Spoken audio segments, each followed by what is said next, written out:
Olá, pessoal. E aí, tudo bem? Espero que esteja bem, que todos vocês estejam bem, sabe, seus familiares, que tudo esteja correndo da forma mais tranquila possível, apesar de dessa doença, né, de tudo que tem sido falado a respeito dela e de toda a preocupação que nós estamos passando. Eu tô com muita saudade de poder dar aulas para vocês. Eu acho que a escola assim virtual, sem o contato do professor com o aluno, ela perde muito, sabe? Não é a mesma coisa. Eu tenho ficado aqui em casa, feito as atividades, mandado para a Lâmia, para ela repassar para vocês, porém eu não tenho certeza do se vocês estão aprendendo, quais são as dúvidas.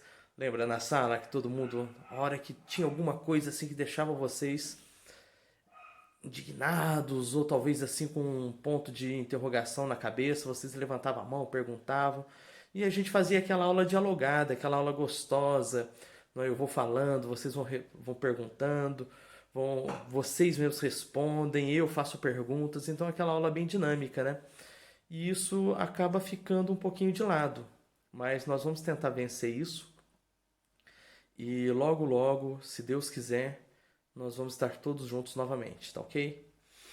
É o seguinte, o tema da aula dessa semana, a gente vai falar sobre um dos maiores questionamentos da humanidade, que é o surgimento da vida humana. Como que surgiu? Como que o homem veio? Da onde que ele veio? Por que que surgiu? Então esse é uma das grandes questões, um dos grandes pensamentos que o ser humano tem desde a antiguidade. E nós vamos perceber o seguinte, que nós temos duas linhas de pensamento. Nós inclusive já chegamos a ver isso em sala de aula. Nós temos a teoria da criação, que é chamada de teoria criacionista, aonde o surgimento da vida, do planeta, do ser humano está condicionado à ação de uma outra pessoa, de outras pessoas. Né? No caso do pensamento da tradição judaico-cristã, o surgimento da vida humana vai estar relacionado diretamente à ação, à vontade de Deus. E nós vamos ter também uma outra versão, que é a versão da evolução, chamada teoria evolucionista, que é a teoria criada, né, desenvolvida pelo inglês chamado Charles Darwin. Na aula de hoje, especificamente, nós vamos tratar apenas da teoria da criação. Então nós vamos ver o seguinte, que apesar de nós conhecermos aquela versão que está na Bíblia, tá? No primeiro livro da Bíblia, o livro de Gênesis, que fala a respeito de como que o mundo foi criado, como que surgiu o homem, outras sociedades também tiveram as suas teorias baseadas na religião. Então o que dá para nós percebermos é que todas as sociedades, eu vou colocar depois os textos para vocês, o mito da criação do mundo através da visão grega, egípcia, tem até dos índios aqui da Amazônia, e todos eles, sem exceção, têm uma característica comum, que é centrar a criação do homem em coisas da natureza e na ação de Deus ou de deuses. Então esse é um dos, digamos assim, dos elementos que dá para nós percebermos que são comuns, tá? Independente da onde essa população, da onde esse ser humano tenha vivido. Não importa se era na Europa, não vai importar se vai ser ali na região do Oriente Médio, na Mesopotâmia, no norte da África, ou até mesmo aqui na América. Nós vamos ter sempre essa relação, vincular coisas da natureza, elementos da natureza, e também vincular a ação divina, a ação de um Deus ou de vários deuses na criação do mundo, na criação dos seres vivos. Uma coisa importante, viu, pessoal? Eu já disse isso para vocês. Eu, em momento algum, eu vou tentar empurrar alguma coisa. Nós vamos confrontar ali ciência e religião. Cada um de vocês tem a total liberdade de escolher qual é a versão, qual é a teoria que mais ou a verdade que mais conforta vocês, aquilo que vocês se sentem mais agradável, que vocês se sentem mais confortável em aceitar. Lembrando que religião não é necessário ter uma comprovação científica de nada.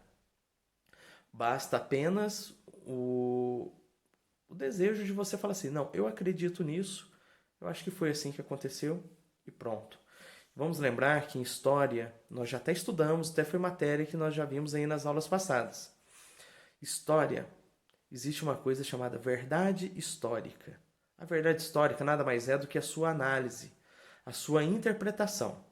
Então, a partir do momento que você faz uma interpretação de um fato, qual é o fato? O fato é o surgimento da vida do ser humano. A partir do momento que você faz uma análise e chega à conclusão de que o ser humano ele foi criado por Deus, acabou. Essa é a sua versão, essa é a sua verdade histórica. Tá? Depois nós vamos ver o estudo científico a respeito disso. Se você achar, nossa, que bacana, eu acho que realmente isso faz sentido, fica a critério de vocês. Vocês têm total liberdade para escolher aquilo que vocês acham que é o correto, aquilo que vocês acham que é o certo. Tudo bem? Então, segundo a verdade histórica, você vai analisar o fato diante dos seus argumentos, diante de tudo aquilo que você está acostumado, diante da sua ideologia, diante da sua tradição religiosa, tradição política, seja lá o que for. Então você vai escolher aquilo que você acha que é o correto. Eu vou colocar no arquivo que eu vou mandar para vocês, então o roteiro de estudo. Ele vai estar começando com uma pesquisa, tá? Nós vamos ler primeiramente a teoria da criação através dos olhos da tradição judaico-cristã, que é aquela que está lá na Bíblia. Pois eu vou colocar também algumas histórias, algumas teorias, alguns mitos da criação dos gregos, dos egípcios e também, como eu já falei anteriormente, dos índios brasileiros. E a função a nossa tarefa vai ser baseada nisso. Nós vamos comparar essas 4 teorias da criação e nós vamos perceber aquilo que está igual e aquilo que está diferente em cada uma delas. Lembrando, vocês vão se deparar com coisas diferentes daquilo que vocês estão acostumados a ouvir ou ler na Bíblia. Sempre que nós nos deparamos com uma cultura diferente, a gente não precisa acreditar, a gente não precisa seguir, mas nós devemos respeitar. Você não pode nunca falar assim, nossa, mas que povo bobo, como que eles acreditavam nisso? Nossa, que coisa mais absurda. Você simplesmente não acredita, mas você mantém o respeito. Tá? Imagina se alguma cultura diferente olhasse para a nossa. Você gostaria que alguém fizesse algum tipo de piadinha do nosso pensamento religioso? Tudo bem? Então nós vamos confrontar vários elementos, vocês vão ver que vai ter coisas bem diferentes daquilo que nós estamos acostumados, mas nós vamos tentar achar pontos semelhantes e pontos diferentes. Essa vai ser a nossa atividade. No mais, eu estou morrendo de saudade, sabe? Não vejo a hora disso passar, que a gente possa se encontrar e que a gente possa retomar as nossas aulas. Tudo bem? E lembre-se, hein, pessoal? Vai Flamengo, hein?